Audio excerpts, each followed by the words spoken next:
চেহারার দিক দিয়ে মুহাম্মদ সেরা, বংশের দিক দিয়ে সেরা, আচরণের দিক দিয়ে সেরা, কথাবার্তার দিক দিয়ে সেরা। সুবহানাল্লাহ বলবেন না? এত সুন্দর চরিত্রের অধিকারী মুহাম্মদ এত সুন্দর একজন মানুষ হতে পারে যেই মুহাম্মদকে খাদিজা যখন বিবাহ বন্ধনে আবদ্ধ করলেন, আমার আল্লাহ রাব্বুল আলামিন এবার বললেন, মুহাম্মদ তুমি বলো না, ওয়া ওয়াদানা আনকা উযরাকাল্লাযী আনকাযা যাহরাক, আপনার যে কষ্ট ছিল, আপনার বুক উপরে যেই বোঝা চাপা ছিল, আপনি যেই প্রেসারের মধ্যে ছিলেন, আপনি যে হয়রানির মধ্যে ছিলেন, আমি খাদিজাকে আপনার সঙ্গে মিলাই দিলাম। এখন আপনি বলেন না আপনার সব কষ্ট আমি দূর করতে পেরেছি কিনা? সুবহানাল্লাহ বলবেন না? এবার একদিন খাদিজা সংসার করতে লাগলেন, মুহাম্মদকে সাপোর্ট দিতে লাগলেন। আমার দয়ার নবীর উপরে যখন ওহী নাজিল হয়ে গেল, দয়ার নবীর ওহী মোবারকের জন্য হয়রানি পেরেশানি হচ্ছেন, খাদিজাকে ডেকে ডেকে বলেন, জাম্মিলুনি জাম্মিলুনি ইয়া খাদিজা, আমাকে কম্বল দিয়ে চাপা দাও, আমি মনে হয় আর বাঁচব না, এত বিশাল বড় হয়রানির বোঝা কেন যেন আমার ঘাড়ের মধ্যে এসে। আর বেঈমানেরা খাদিজাকে প্রশ্ন করা লাগলেন, ও খাদিজা তুমি যেই নবীকে ভালোবাসতে লাগলা, যেই নবীকে তুমি বিবাহ করতে চাও, যেই নবী মুহাম্মদকে তুমি তোমার স্বামী হিসেবে পেতে চাও, তাহলে তুমি বলো দেখি ওই মুহাম্মদকে কি দেখে তোমার পছন্দ হয়? খাদিজাতুল কুবরা আমাদের আম্মা জানা তাহেরা জবাব দিলেন, ও মক্কারবাসীরা তোমরা জবাব দাও, আমি যাকে আমার স্বামী হিসেবে গ্রহণ করতে চাই দেখি তোমরা প্রশ্নের জবাব দাও, আমার স্বামীর এক নাম্বার চরিত্রটা কেমন তোমরা বলে দাও। সুবহানাল্লাহ।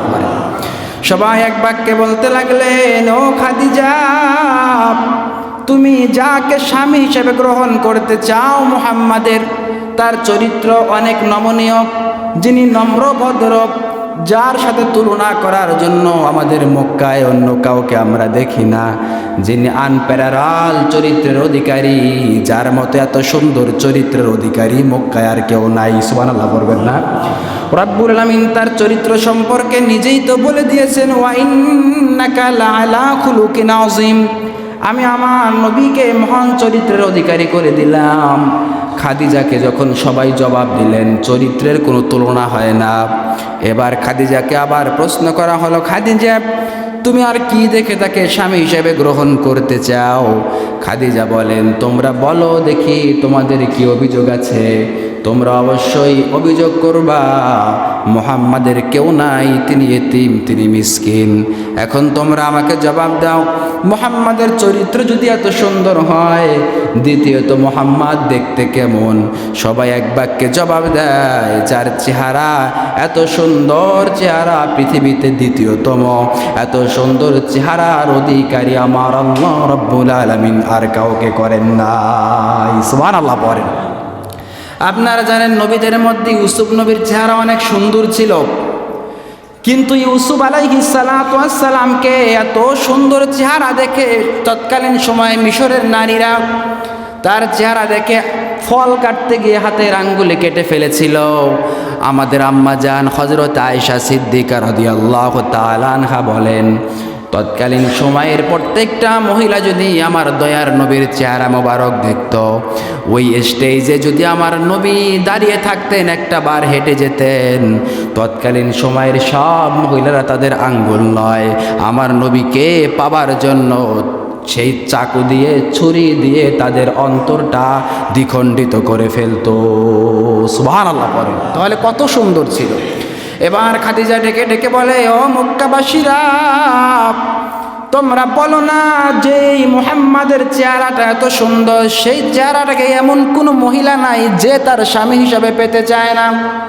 সবাই অবাক হয়ে তাকিয়ে রইলেন আর খাদিজাকে বলতে লাগলেন, রে খাদিজা এটাও আমরা মেনে নিলাম, তার চেহারাটা সুন্দর, তার চরিত্রটাও তো সুন্দর, কিন্তু তার কি দেখে তুমি পছন্দ করলা? খাদিজা বলেন, তৃতীয়ত বলো না তার বংশ কি কোনো দিক থেকে সুনাম ধন্য কম নাকি? সুবহানাল্লাহ পড়েন। খাদিজা বললেন, তোমরা তাকায় দেখো, কুরাইশ বংশের মতো এত সম্ভ্রান্ত বংশ পৃথিবীতে আর কোনো কিছুই নাই। সুবহানাল্লাহ পড়বেন না? তার মানে এমন সুন্দর একটা বংশ তার বংশের দিকে তাকিয়ে আমি তাকে বিবাহ করতে চাই।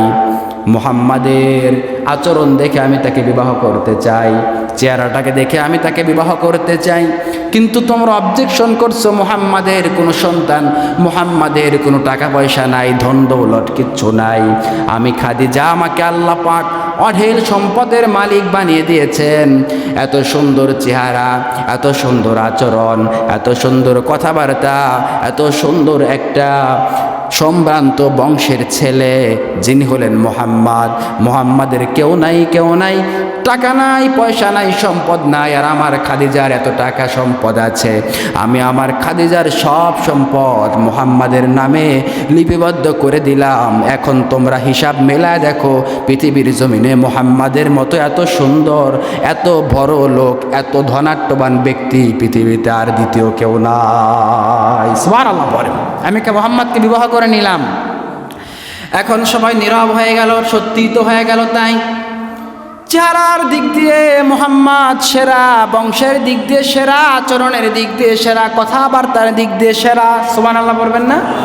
এত সুন্দর চরিত্রের অধিকারী মুহাম্মদ এত সুন্দর একজন মানুষ হতে পারে, যেই মুহাম্মদকে খাদিজা যখন বিবাহ বন্ধনে আবদ্ধ করলেন, আমার আল্লাহ রাব্বুল আলামিন এবার বললেন, মুহাম্মদ তুমি বলো না, ওয়া ওয়াদানা আনকা উযরাকাল্লাযী আনকাযা যাহরাক, আপনার যে কষ্ট ছিল, আপনার বুক উপরে যেই বোঝা চাপা ছিল, আপনি যেই প্রেসারের মধ্যে ছিলেন, আপনি যে হয়রানির মধ্যে ছিলেন, আমি খাদিজাকে আপনার সঙ্গে মিলাই দিলাম। এখন আপনি বলেন না আপনার সব কষ্ট আমি দূর করতে পেরেছি কিনা? সুবহানাল্লাহ বলবেন না? এবার একদিন খাদিজা সংসার করতে লাগলেন, মুহাম্মদকে সাপোর্ট দিতে লাগলেন। আমার দয়ার নবীর উপরে যখন ওহী নাজিল হয়ে গেল, দয়ার নবীর ওহী মোবারকের জন্য হয়রানি পেরেশানি হচ্ছেন। খাদিজাকে ডেকে ডেকে বলেন, জাম্মিলুনি জাম্মিলুনি ইয়া খাদিজা, আমাকে কম্বল দিয়ে চাপা দাও, আমি মনে হয় আর বাঁচবো না। এত বিশাল বড় হয়রানির বোঝা কেন যেন আমার ঘাড়ের মধ্যে এসেছে। এবার খাদিজাতুল কুবরা বলেন, আপনাকে আমি দেখে আসছি, আপনি যেই সুন্দর চরিত্রের অধিকারী, আপনাকে দেখে আসছি, আপনার যে আচার আচরণ, আপনার যে কথাবার্তার চলন বলন, আপনি যে আমানতদার, আপনি যে বিশ্বস্ত, আপনি কোনো দিন এইভাবে আমার আল্লাহ রাব্বুল আলামিন আপনাকে লজ্জিত বঞ্চিত করতে পারেন না। সুবহানাল্লাহ বলবেন না? এবার হঠাৎ করে খাদিজাকে ডাক দিয়ে বললেন, ও খাদিজা, আমি মুহাম্মাদের উপরে এবার ওহী নাজিল হয়েছে। সুবহানাল্লাহ বলবেন না? খাদিজা বললেন, আপনার উপরে ওহী আসবে এটা অস্বাভাবিক কিছু নয়, কারণ আপনার A to Z আমি খাদিজা যেমনিভাবে জানি, আমার বিশ্বাস আল্লাহ রাব্বুল আলামিন আপনাকে অবশ্যই নবী হিসেবে কবুল করেছেন। সুবহানাল্লাহ। ভাইয়েরা আমার দয়ার নবীকে হেরা পর্বতের গুহায় খাদিজা বারবার চলে যায়, সেখান থেকে সাপোর্ট দেয়, খাবার পৌঁছে দেন, সুখে দুঃখে টাকা পয়সায় ধন সম্পদে সাপোর্ট দিলেন। সব দিক দিয়ে যখন খাদিজাকে সাপোর্ট দেওয়া হলো, খাদিজা যখন নবীকে সাপোর্ট দিলেন, আমার দয়ার নবী তামাম পৃথিবীর বুকে একজন সুখী মানুষ হয়ে গেলেন। সুবহানাল্লাহ পড়বেন না? এই খাদিজা একদিন ডেকে ডেকে বললেন, ও নবী গো, আপনার কাছে আমার একটা অভিযোগ হলো নবী, আপনি আমাকে বলে দেন, আমি যখন দুনিয়ার জমিন থেকে ইন্তেকাল করব, আপনার কাছে আমার ওসিয়ত হলো, আপনি কথা দেন আমার কাফনের কাফনটা আপনার পবিত্র জুব্বা মোবারক দিয়ে দিবেন। সুবহানাল্লাহ পড়বেন না? খাদিজা বললেন, নবী হে, শুধুমাত্র জুব্বা মোবারক দিয়ে আমার কাফনের কাফন দিবেন না, আপনার কাছে আমার অনুরোধ হলো, আপনি নিজের হাতে কবরের মধ্যে আমাকে দাফন কাফন করাবেন, আমার জানাজা নামাজটা আপনি পড়াবেন। নবীকে শেষ পর্যন্ত মাটির চাপা দিয়ে সবাই যখন বাড়ির দিকে ফিরে যাবে, ও দয়ার নবী, আপনার কাছে আমার প্রশ্ন হলো, আপনি জবাব দেন। সবাই যখন চলে যাবে, নিস্তব্ধ হয়ে একা একা পড়ে থাকবো আমি কবরের মধ্যে, মুনকার নাকির চলে আসবে আমার সওয়াল জবাবের জন্য। নবী গো, আপনি জবাব দেন, ওই কঠিন দিনে কবরের সময়, মুসিবতের সময়ে আমি খাদিজার 3টা প্রশ্নের জবাব আপনি রাসূলুল্লাহ আপনার নিজের জবান মোবারক দিয়ে দিবেন। সুবহানাল্লাহ পড়েন। কিছুদিন পর আমার দয়ার নবীর স্ত্রী আম্মা জান খাদিজাতুত তাহেরা যখন ইন্তেকাল করলেন, এমন সময় আমার দয়ার নবী তাকে গোসল দিলেন, আবার তিনি জানাজা নামাজ পড়লেন, নিজের কাপড়খানা দিয়ে কাফনের কাফন করলেন, দাফন কাফন করলেন। এত বেশি ভালো লাগলো আমার দয়ার নবীর চোখ দিয়ে নির্গত জল তার ফোঁটা ফোঁটা টপ টপ করে জমিনের দিকে পড়ছে। নবীজি ক্লান্ত চান্ত হয়ে গেলেন, ঘরমাক্ত হয়ে গেলেন। যেই নাকি নিজের জীবন দিয়ে, নিজের জান দিয়ে, নিজের মাল দিয়ে আমি মুহাম্মাদকে সাহায্য করেছে, যেই নবী, যেই খাদিজা এত সুন্দর চরিত্রের অধিকারী, এত সুন্দর সাপোর্ট আমি মুহাম্মাদকে দিয়েছে, ওই খাদিজা এখন আমার দিক থেকে চলে যায়। সবাই যখন কবরের মধ্যে রেখে চলে যায়, আমার দয়ার নবী অপেক্ষা করছেন, কবরের ডান পাশে অপেক্ষা করছেন, মুনকার নাকির আসবে, আমি তাকে সোয়াব জলের জবাব দিয়ে দিব।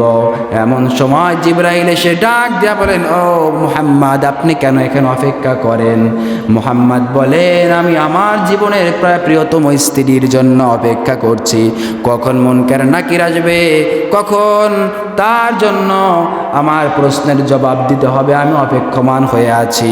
জিবরাইল ডাক দিয়া বলেন, ও মুহাম্মদ চিন্তিত হবেন না, আমার আল্লাহ রাব্বুল আলামিন বলে দিয়েছেন আপনার জন্য, আপনার স্ত্রীর জন্য যতগুলো সওয়াল জবাব হবে পৃথিবীর কেউ সেগুলোর জবাব দেবে না, একজন তিনি জবাব দিয়ে দিবেন, আমার আল্লাহ রাব্বুল আলামিন খাদিজার প্রশ্নের জবাব নিজেই উপর থেকে দিয়ে দিবেন। সুবহানাল্লাহ। খাদিজাকে রাসূল কত ভালোবাসতেন, কত ভালোবাসার অধিকারী ছিলেন খাদিজা। তিনি হলেন আমাদের আম্মা জান। তার মানে এখান থেকে বোঝা যায় প্রত্যেকটা ঘরে, আপনাদের ঘরে যে চাচিরা আছে, ভাবিরা আছে, এরা ইচ্ছা করলে একজন খারাপ পুরুষকে ভালো বানাতে পারে, ঠিক কিনা বলেন?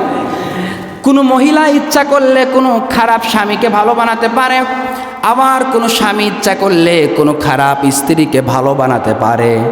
যদি মহিলা বলে ফজর আযান হয়েছে তুমি নামাজে যাও, পুরুষ যদি নামাজে না আসে, যদি বলে সারাদিন তোমার সাথে আমার কোনো সম্পর্ক থাকবে না, সত্যিকারে যদি খাবারটাও জোগান না দেয়, এমন কোনো স্বামী নাই যেই স্বামী জান্নাতে যাবে না।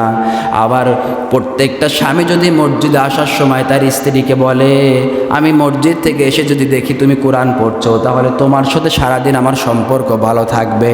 এই যে একে অপরের ভালোবাসা, একে অপরের প্রতি যদি যত্নবান হওয়া যায়, শরীয়ত মোতাবেক চলা যায়, খোদার কসম ওই পরিবারটা আমার রাসূলের আদর্শান্বিত পরিবার হবে, আল্লাহর রহমতি পরিবার হবে। ওই পরিবারে শয়তান কখনো গ্যাঞ্জাম লাগাতে পারে না, ঠিক কিনা বলেন? তার মানে প্রত্যেক মা বোন এমন হবে যারা নামাজি হবে, যারা স্বামীর অনুগত হবে। সকাল শুরু হবে, সূর্য উদিত হবে, পরিবারের মহিলাদের কোরআনের আওয়াজের মুখরিত হবে পুরো বাড়িটা। আবার এমন পরিবারের ওই পরিবারটাই হবে সবচেয়ে সেরা পরিবার, যেই পরিবারে সকালবেলা ফজরের নামাজ দিয়ে শুরু হয়। ওই পরিবারটা হবে জান্নাতি পরিবার, যেই পরিবারটা সকালবেলা আল্লাহর কোরআন দিয়ে শুরু হয়। ওই মানুষটাই তো সেরা মানুষ, যেই মানুষটার সূর্য উদিত হবার আগে আল্লাহর ইবাদত দিয়ে দিন শুরু করে, আল্লাহর শুকর গুজারি দিয়ে দিন শুরু করে। ওই পরিবারটাই তো সবচেয়ে সেরা পুরুষ, ওই পুরুষটা সবচেয়ে সেরা পুরুষ, ওই পরিবারটা সবচেয়ে সেরা পরিবার, যারা ঘুমানোর আগে আল্লাহর কালাম পড়ে আর আল্লাহর কাছে সাহায্য চায়, আল্লাহর প্রেমে মশগুল হয়ে ঘুমায়। সুবহানাল্লাহ পারবেন না?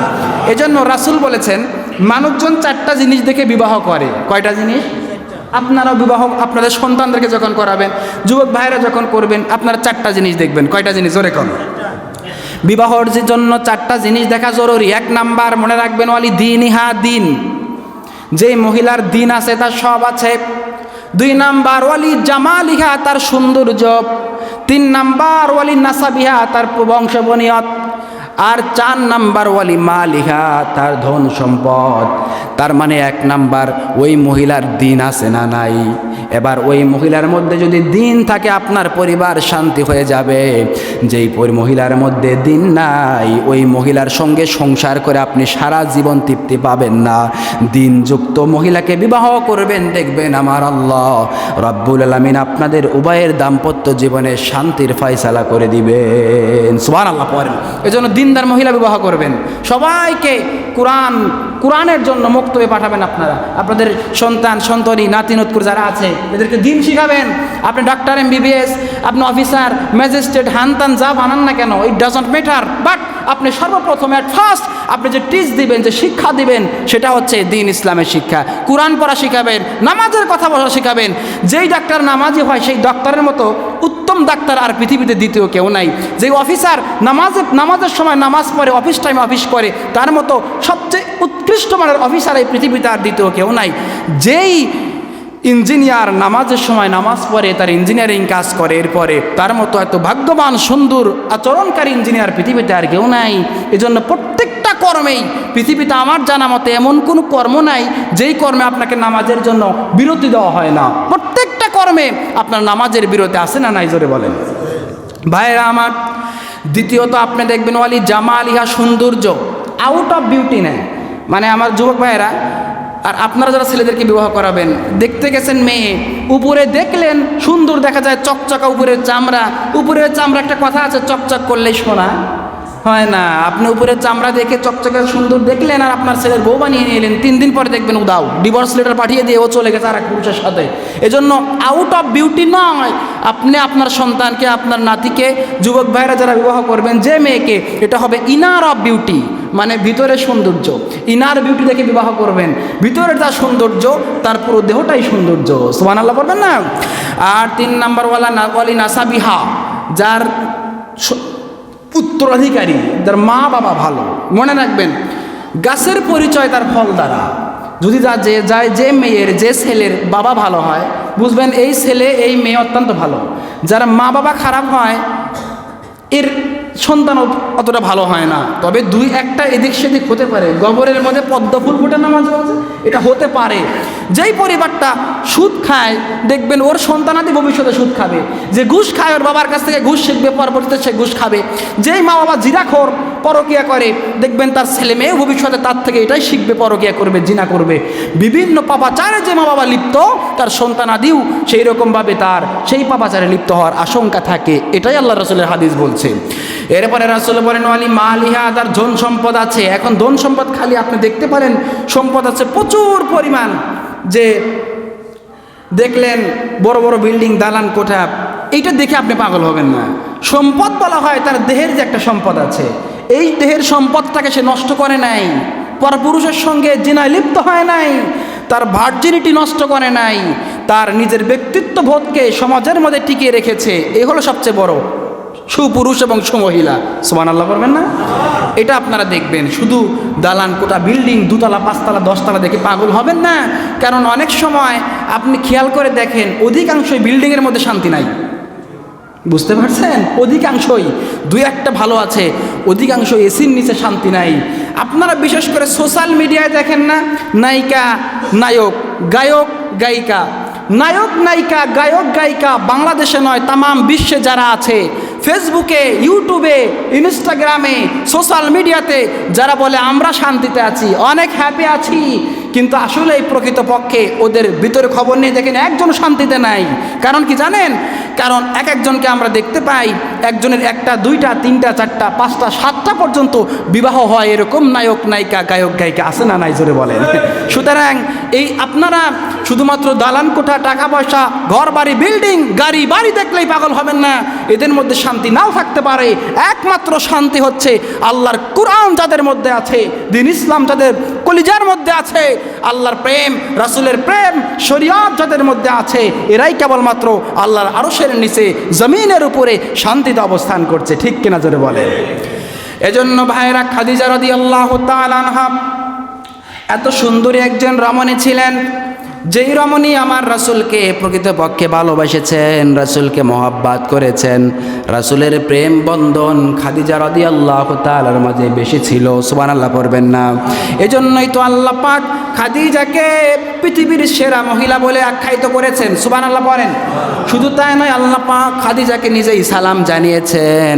আল্লাহ রাব্বুল আলামিন এত বেশি ভালোবেসেছেন, যতদিন পর্যন্ত আমার দয়ার নবীর কাছে খাদিজা ছিল, আমার দয়ার নবী এতদিন পর্যন্ত দ্বিতীয় কোনো বিবাহ বন্ধনে আবদ্ধ হন নাই। সুবহানাল্লাহ।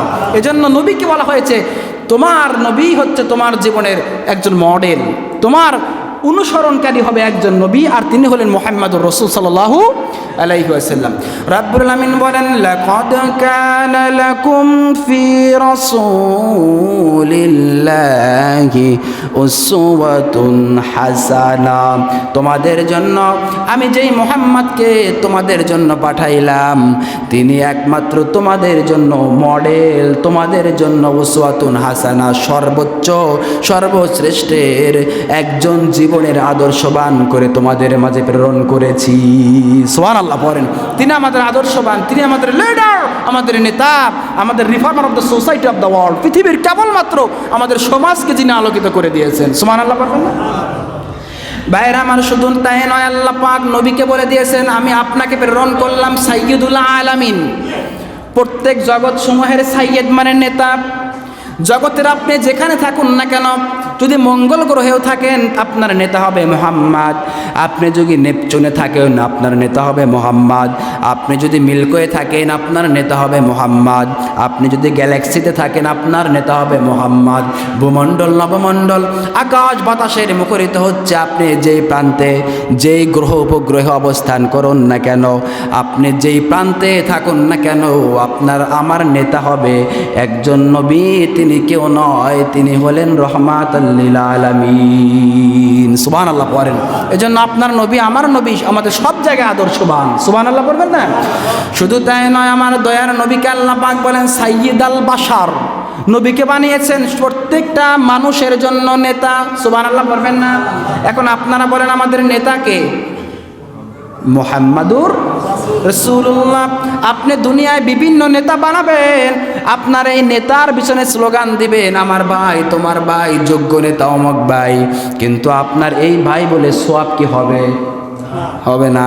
তবে আপনার ওই ভাই যদি প্রকৃত আল্লাহওয়ালা হয়, প্রকৃত রাসূল প্রেমিক হয়, প্রকৃত মসজিদ প্রেমিক হয়, নামাজি হয়, রাসূলের সুন্নাত মোতাবেক চলে, তাহলে ওই নেতা মোটামুটি একটা আপনার কাজে লাগবে। কারণ আপনার একটা ভোট মূল্যবান জিনিস, আপনি যাকে ভোট দিবেন দেখবেন এর মধ্যে দিন আছে কিনা, আপনি যাকে ভোট দিবেন এটা আপনার আমানত, দেখবেন এর মধ্যে দিন ইসলাম আছে কিনা, নবীর আদর্শ আছে কিনা, নামাজ রোজা হজ যাকাত আছে কিনা, তার যার মধ্যে আল্লাহর দিন থাকবে তাকে আপনি ভোট দেন, আপনার আমানত সঠিক জায়গায় ব্যবহার করলেন। সুবহানাল্লাহ। ভাইরা আমার, দ্বিতীয় হলো আল্লাহ পাক কোরআনে এটা বলেছেন, আল্লাহ বলেন সাইয়্যিদুল বাশার, আপনারকে আমি মানুষের নেতা বানালাম। এখন বলেন আমার আপনার নেতাকে? বিশ্ব নবী মুস্তাফা সাল্লাল্লাহু আলাইহি ওয়াসাল্লাম আপনার নেতা, আমার নেতা। কিয়ামতের ময়দানে কোনো আমাদের দুনিয়াবি কোনো নেতা সেদিন আল্লাহর দরবারে কথা বলতে পারবে না, কিন্তু আমার নয়ার নবী রাহমাতুল লিল আলামিন কাল কিয়ামতের ময়দানে আমাদের পক্ষে তিনি কথা বলে বলে প্রত্যেক জাহান্নামী উম্মতদেরকে জান্নাতের দিশারি করে দিবেন। সুবহানাল্লাহ পড়েন। আল্লাহ বলেন সাইয়্যিদুল বাশার, নবী আপনি মানুষের নেতা। সুবহানাল্লাহ পড়েন। এখন আপনি নবীকে মানুষের নেতা মানলেন মসজিদে, আর মসজিদের বাইরে গেলে আপনার নেতা অমক তমক, এটা চলবে না। আল্লাহ পাক বলেন সাইয়্যিদুল, আল্লাহ বলেন লাকাদ কানা লাকুম ফি রাসূলিল্লাহি উসওয়াতুন হাসানা, সব জায়গায় আপনার নেতাকে মুহাম্মদ সাল্লাল্লাহু আলাইহি, সব জায়গায় বিশ্বনবী আপনার নেতা। আপনি যেখানেই যান না কেন, ব্যক্তি জীবনে আপনার নেতা, পারিবারিক জীবনে আপনার নেতা, সাংসারিক জীবনে আপনার নেতা, অর্থনৈতিক জীবনে আপনার নেতা, সামাজিক জীবনে আপনার নেতা, রাষ্ট্রীয় জীবনে আপনার নেতা, অর্থনৈতিক জীবনে আপনার নেতা। সুবহানাল্লাহ পড়বেন না? শুধু তাই নয়, আপনারা জানেন আব্দুল্লাহ ইবনে উবাই ইবনে সালুলের নাম শুনছেন না? এটা হলো অন অফ মুনাফিক, অন অফ দ্য অদর। এই পৃথিবীর সব জায়গার মধ্যে একজন মাত্র নাম করা মুনাফিক, ওর উপরে কোনো মুনাফিক থাকবে না। নবীর পিছনে নামাজ পড়তো, নবীজি ইমামতি করতেন, নবীর বরাবর পিছনে সোজা দাঁড়াতো, লম্বা জুব্বা পরতো, মুখে দাঁড়িয়ে রাখতো, নবীকে সব দিক দিয়ে মানত, নবীজি যে কথাগুলো বলতেন কথাগুলো শুনতো। কিন্তু আদর্শ হিসাবে, নেতা হিসাবে আবু জাহেল, উতবা, সাইবা, মুগিরাকে মানত। নাউজুবিল্লাহ বলবেন না? খেয়াল করছেন, সব দিক দিয়ে সে মুহাম্মদকে মানত, কিন্তু নেতার ক্ষেত্রে আদর্শ হিসাবে মুহাম্মদের আদর্শ গ্রহণ করতো না। সে জানতো নামাজ না পড়লে জাহান্নামে যাওয়া লাগবে, নামাজ পড়তো। সে জানতো হজ না করলে আল্লাহ গুনাহ হবে, কবিরা গুনাহ হবে, আমি আমার হজটা আদায় করি, সে হজ করত। তার জীবনে প্রত্যেকটা জীবনেই আল্লাহ রাসূলকে মানত।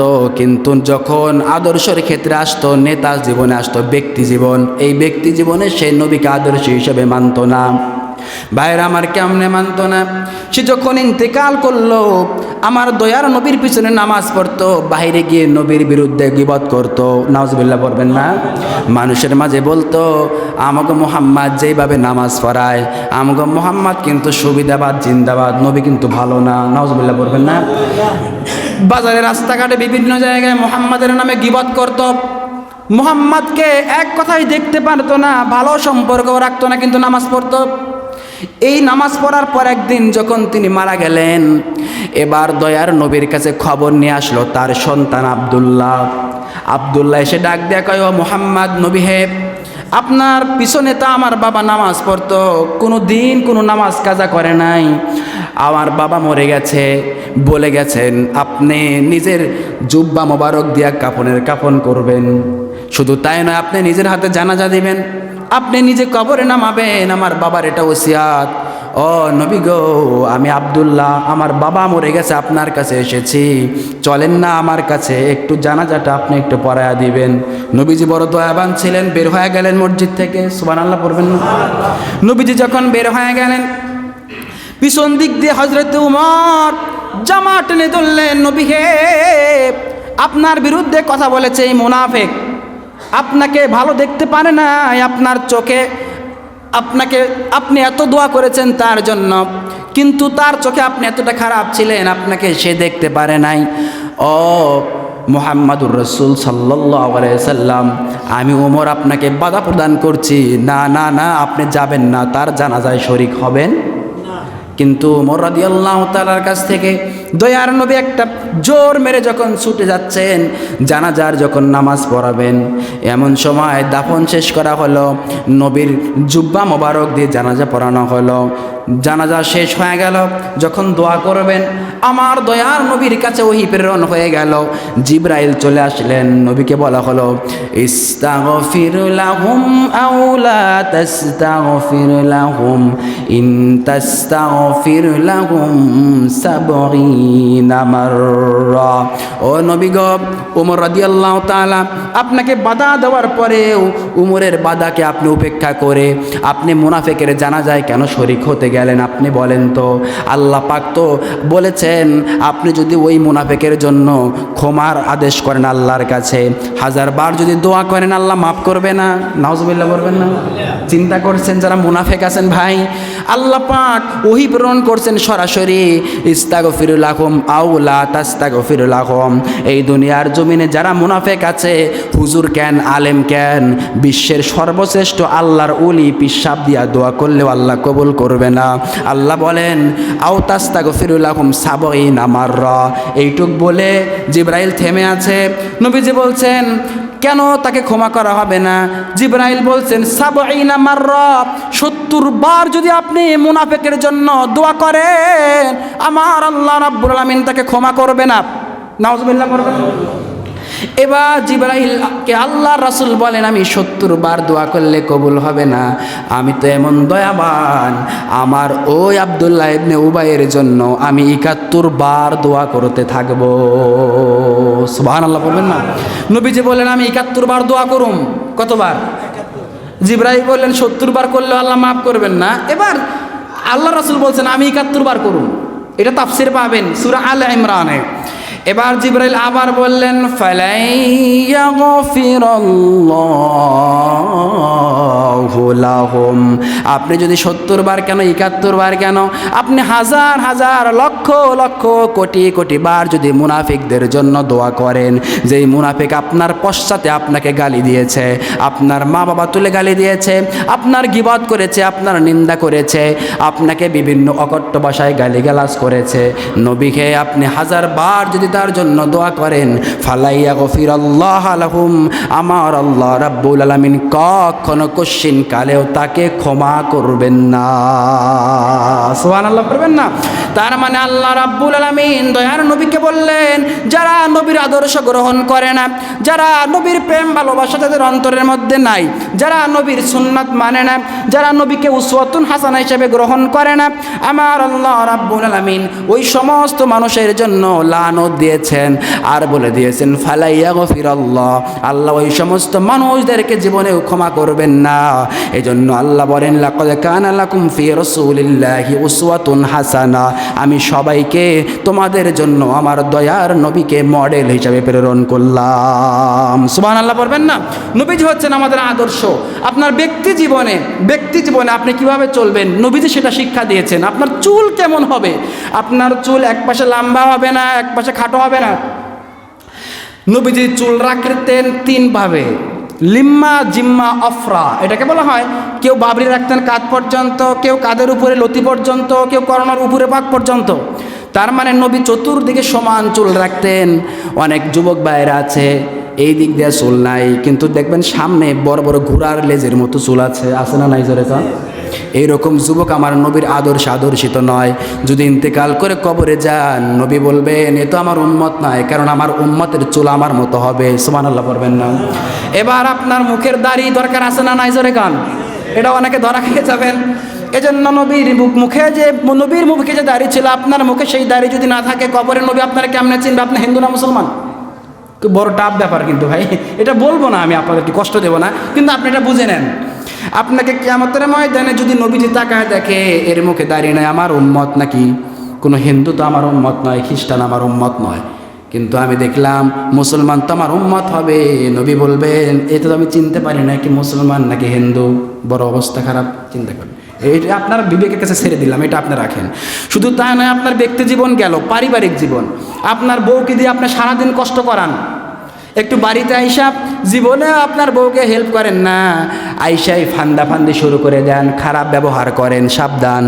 আম্মা জান আয়েশা সিদ্দিকাকে আমার দয়ার নবী যখন বাইরে থেকে আসতেন, যে রুটিগুলো বানাতেন, রুটিগুলো বানানোর জন্য হেল্প করতেন। সুবহানাল্লাহ পড়ে।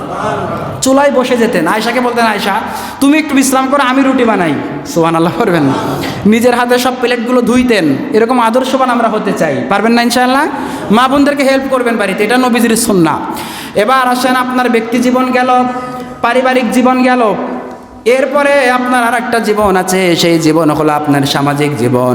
সমাজের মধ্যে দয়ার নবী কোনোদিন কোনো মানুষের ঝামেলাকে 19-20 দেখতেন না, সবাইকে সমান দেখতেন, বিচারশালী সমান করতেন, কারো কাছ থেকে ঘুষ পাট্টা নিতেন না। তার মানে আপনি বিচার যা করবেন সমাজের মধ্যে ন্যায় নীতি দিয়ে করবেন। এই আদর্শ মুহাম্মদুর রাসূলুল্লাহ সাল্লাল্লাহু আলাইহি ওয়াসাল্লামের, এটা গেল সামাজিক ব্যবস্থা।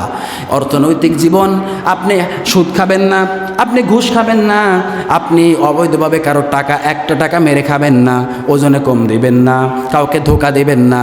এই যে আপনি আপনার অর্থনৈতিক জীবনে আপনি 1 টাকা যদি ঘুষ না খান, সুদ না খান, হালালভাবে যদি ব্যবসা করেন, আল্লাহর রাসূল বলেন আত্তাজিরু সুদুকিল আমিন মান নাবিয়িন ওয়াস সিদ্দিকিন ওয়াস শুহাদা। যারা শুধু ব্যবসাবান হয়, নেককার ব্যবসায়ী, সৎ ব্যবসায়ী, 1 টাকাও মানুষকে কম দেয় না, ওজনে কম দেয় না, যারা সৎভাবে সলিডভাবে ব্যবসা করে, আল্লাহ রাসূল বলেন কাল কিয়ামতের ময়দানে এরা নবীদের সঙ্গে হাসর হবে, নবীদের সঙ্গে হাসর হবে, সাহাবায়ে কেরামের সঙ্গে, এবং দুনিয়ায় যারা শহীদ হয়ে গেছে তাদের সঙ্গে এদের হাসর হয়ে যাবে। সুবহানাল্লাহ পড়বেন না?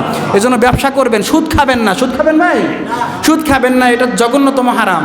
সুদের সর্বনিম্ন গুনাহ কি জানেন? বলেন দেখি, কে পারেন? সবচেয়ে ছোট্ট গুনাহ তার আপন মায়ের সাথে জিনা করা, নাউজুবিল্লাহ। আর সবচেয়ে বড় গুনাহ কি কন? আল্লাহ এবং তার রাসূলের সঙ্গে কি করা?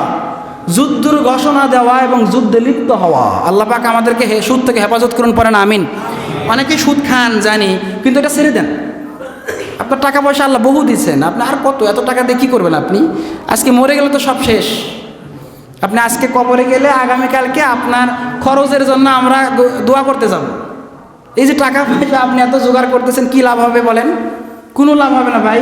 আপনি মরলেও কাপড়ের পকেটের মধ্যে পকেটও তো নাই। কাপড়ের পকেট আছে? পকেটও নাই। 2 টাকা নিয়ে যাইতে পারবেন না। ব্যাংকে ধরেন ফর এক্সাম্পল আপনার এখন 10 লাখ টাকা আছে ব্যাংকে, এই 10 লাখ টাকা পরেই থাকবে। হয় আপনার ছেলে সন্তান খাবে, হয় মেয়েরা খাবে, স্ত্রী পরিবার পরিজন খাবে। কিন্তু আপনি কি করলেন? এই টাকাটা দিনের পথে কাজে লাগান, এটা কাজে লাগবে। সুদ খায়েন না, ঘুষ খায়েন না, আপনার আল্লাহ বরকত দান করবেন। এই জন্য ফিকার কিতাবে এসেছে সুদ খাওয়ার চেয়ে ভিক্ষা করা ভালো, আর ঘুষ খাওয়ার চেয়ে রিক্সা চালানো ভালো। আল্লাহ পাক আমাদেরকে হালাল রিজিক ভোগ করার তৌফিক দান করুন, পড়েন আমিন। তাহলে ব্যক্তি জীবনে, অর্থনৈতিক জীবনে, সামাজিক জীবনে, পারিবারিক জীবনে নবীর আদর্শ আছে না নাই? জোরে বলেন। এরপরে নবীর আদর্শ সামাজিক জীবনে গেল, রাষ্ট্রীয় জীবনে আছে না নাই? জোরে কান। রাষ্ট্রে আমরা চাই ইসলামের হুকুমত কায়েম হয়ে যাক। আপনারা চান না? আপনারা কি জানেন যদি রাষ্ট্র ইসলাম দিয়ে চলে, এই রাষ্ট্রে জিনাকারী থাকবে না, সুদখোর থাকবে না, ঘুষখোর থাকবে না, পাপাচারী থাকবে না, নিন্দুক থাকবে না, গীবতকারী থাকবে না, বেপরোয়া নারী পুরুষ থাকবে না, একে অপরের পার্কে গিয়া ফুষ্টি নষ্টি করবে থাকবে না, ডিজে পার্টি থাকবে না। তার মানে দেশে যদি কোরআনের হুকুমত জারি হয়ে যায়, দেশটা জান্নাতের একটা নমুনা আপনি পেয়ে যাবেন। সুবহানাল্লাহ। তার মানে আমরা চাই এই দেশটা কোরআন দিয়ে সংস্কার হোক। চান কি চান না? জোরে কোন ভাইরা আমার, কোরআন দিয়ে যদি দেশটা চান, তাহলে আল্লাহর রাসূলের আদর্শ আছে। আল্লাহর রাসূলের আদর্শ মোতাবেক যদি কেউ কোরআন দিয়ে আমাদের রাষ্ট্র পরিচালনা করে, আমরা সেই রকম মেম্বার এলাকায় চাই কি চাই না? যেই মেম্বারের মুখে কোরআন আছে, ওই রকম মেম্বার আমাদের এলাকায় দরকার আছে না নাই? যেই চেয়ারম্যান, আমরা ওই রকম চেয়ারম্যান চাই যে মসজিদে নামাজ পড়ে, ঠিক কিনা জোরে কোন? আমরা এমন চেয়ারম্যান চাই যে চেয়ারম্যান আমাদের জন্য শুভাকাঙ্ক্ষী হয়। সুবহানাল্লাহ পড়েন। আল্লাহ পাক ওরকম চেয়ারম্যান আমাদেরকে দান করুন, পড়েন আমিন। এরপরে আমাদের এমপি চাই আমরা কোরআনের এমপি, ঠিক কিনা? আমাদের মন্ত্রী চাই কোরআন। এগুলোকে আমি বানিয়ে বলছি, কোরআনে আছে কিন্তু ভাই, জানেন? আপনি এটার ব্যাখ্যা পাবেন, লাকাদ কানা লাকুম ফি রাসূলিল্লাহি উসওয়াতুন হাসানা। এর ব্যাখ্যা খুলবেন, আজকেই খুলবেন। যার কাছে মোবাইল আছে আপনি আজকে টিপ দিবেন।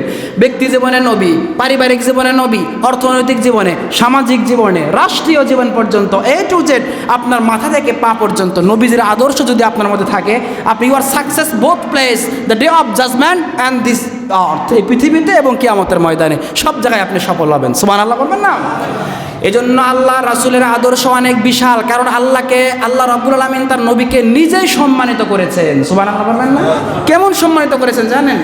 আমরা জানি আল্লাহ পাক আদম নবীর নাম ধরে পবিত্র কোরআনে ডেকেছেন, ইয়া আদম উসকুন আনতা ওয়া জাওজুকাল জান্নাহ।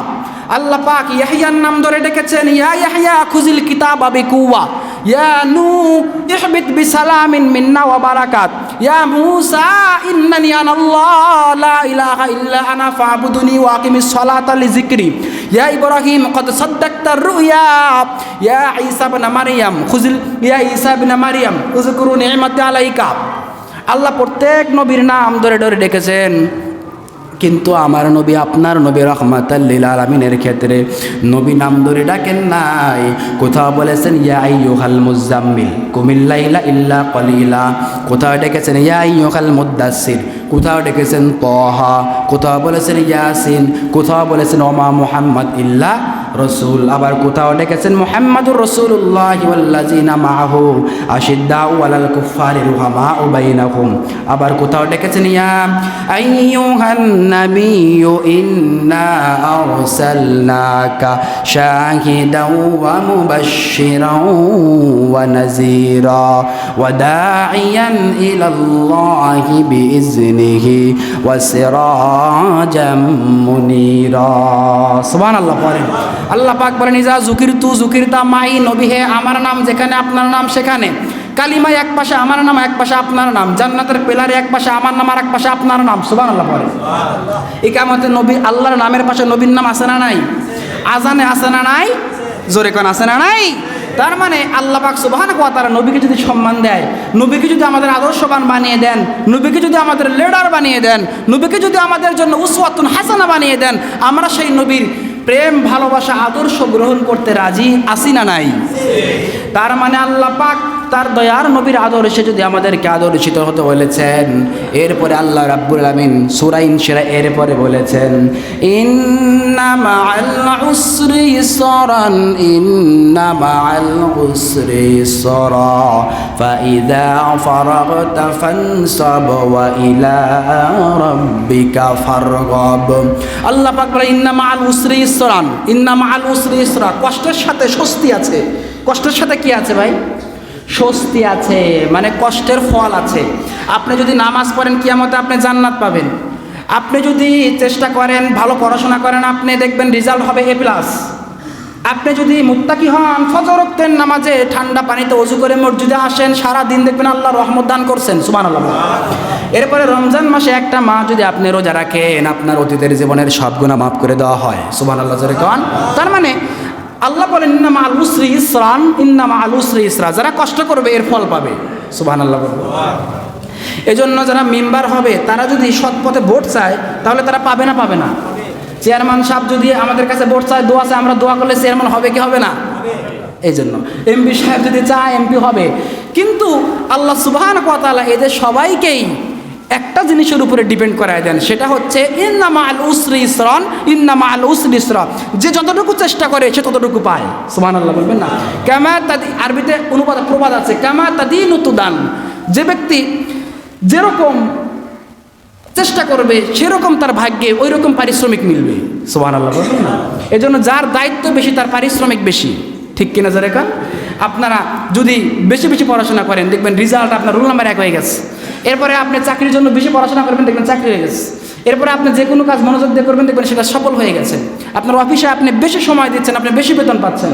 আপনি যা কিছু করেন যদি আপনি কষ্ট করতে পারেন সেটা স্বস্তি আছে। বসে বসে আল্লাহ কাউকে কখনো স্বস্তি দেয় না, সুবহানাল্লাহ বলেন। এরপর আল্লাহ বলেন ফাইজা ফারাগতা ফানসাব ওয়া ইলা রাব্বিকা ফারগাব। আল্লাহ পাক বলেন তুমি যখন ফ্রি সময় পাও, কি সময়? ফ্রি সময় পাও, ওই সময়টা ফাইজা ফারাগতা ফানসাব, আল্লাহর কাছে দোয়া করো, সুবহানাল্লাহ বলবেন। আল্লাহর দোয়ায় তোমরা মত্ত হয়ে যাও। এজন্য এমনটা না আপনি একেবারে মসজিদে বসে গেলেন আর কিচ্ছু লাগবে না, পরিবার না, স্ত্রী পরিজন, কিচ্ছু দরকার নাই, মসজিদে বসছি সুবহানাল্লাহ, আলহামদুলিল্লাহ, আল্লাহু আকবার, লা ইলাহা ইল্লাল্লাহ, মুত্তাকি হয়ে গেছি। এটা ইসলাম নয়, এটা আপনাকে সাপোর্ট করে না। ইসলাম বলছে ফাইজা ফারাগতা ফানসাব ওয়া ইলা রাব্বিকা ফারগাব, সারা দিন তুমি মাঠে বের হও। ফান্তাশিরু ফিল আরদ, আপনি জমিনে লুটিয়ে পড়েন। আপনার পরিবার আছে না, এদের জন্য আপনি ব্যবসা করেন, বাণিজ্য করেন, পরিবারের জন্য টাকা পয়সা ইনকাম করেন, পরিবার পরিজনকে দেখেন। এই যে সব কিছু করার পর আপনি নির্দিষ্ট সময়ে আপনি সালাতে আসবেন, মসজিদে আসবেন, ফজর ওয়াক্তের সময় হয়েছে মসজিদে আসেন, চলে যান। জোহর পর্যন্ত আপনি আপনার পরিবার পরিজনের জন্য টাকা ইনকাম করেন, পয়সা ইনকাম করেন হালালভাবে, হারামভাবে না। ইনকাম করার পর আপনি আবার জোহর ওয়াক্তে হাজিরা দেন আল্লাহর কাছে, আবার লুটিয়ে পড়ুন জমিনে, কোথায় আপনার চাকরি আছে, দোকান আছে, ব্যবসা বাণিজ্য আছে, চলে যান সেখানে, আবার আপনি মাগরিব ওয়াক্তে হাজিরা দেন আল্লাহর কাছে। আল্লাহ এটাই বলছেন ফাইজা ফারাগতা ফানসাব, আপনি সারা দিন কাজ করেন আর মাঝে মাঝে আমার কাছে হাজিরা দেন, সুবহানাল্লাহ বলবেন না? আল্লাহ পাক এজন্য বলেন তুমি সারা দিন কষ্ট করবা আর আমি সেই কষ্টের পারিশ্রমিক তোমাদেরকে দান করব। আল্লাহ সেই কথাটি কোরআনের লাস্টে এই সূরার শেষ আয়াতে বলেন ফাইজা ফারাগতা ফানসাব ওয়া ইলা রাব্বিকা ফারগাব। তুমি যখন একটু ফ্রি সময় পাও, যখন তোমার সময়টা তোমার কাজের বাহিরে হয়, অফিসের বাহিরে, ব্যবসা বাণিজ্যের বাহিরে, দোকানপাটের বাহিরে, চা বিক্রেতা যখন চা বানায়, নামাজ হলে চায়ের দোকানটা এবার বিরতি রেখে দেয়, দোকানদারেরা নামাজের সময় দোকান বন্ধ করে নামাজে চলে আসে, ব্যবসা বাণিজ্য যারা করে ব্যবসা বন্ধ করে নামাজে চলে আসে, মিস্ত্রি যারা আছে মিস্ত্রির কাজ ফেলে রেখে নামাজে আসে, বাসায় যারা ঘুমায় ঘুম ফেলে নামাজে আসে। এই যে তারা যার যার কাজ আছে সবটা কাজকে বিরত রেখে অল্প কিছুক্ষণ সময়ের জন্য যখন নামাজে আসে, এই নামাজটা আমার আল্লাহ রাব্বুল আলামিন কবুল করে আর কিয়ামতের ময়দানে কে জান্নাত নসিব করে দেন, সুবহানাল্লাহ। এজন্য সৌদিতে যারা থাকেন তারা দেখছেন সৌদিতে অধিকাংশ মসজিদে মুনাজাত করার টাইম নাই, দেখবেন আমি যতটুকু শুনছি বা আমি বই থেকে যতটুকু পাইছি সেটা হলো নামাজের সময় দেখবেন দুই একজন মুসল্লি আছে, যখন দাঁড়াবেন দাঁড়ানোর হুট করে একামত শেষ দেখবেন পেছনে মুসল্লির অভাব নাই, এরপরে আপনার মুনাজাতের টাইম নাই। আমরা তো বাঙালিরা অনেক আমল করি, সুবহানাল্লাহ, আলহামদুলিল্লাহ, আল্লাহু আকবার, লা ইলাহা ইল্লাল্লাহ, অনেক কিছু করি, ওরা এত কিছু করে না, দেখবেন পেছন থেকে উঠে চলে গেছে, গুটি কয়েকজন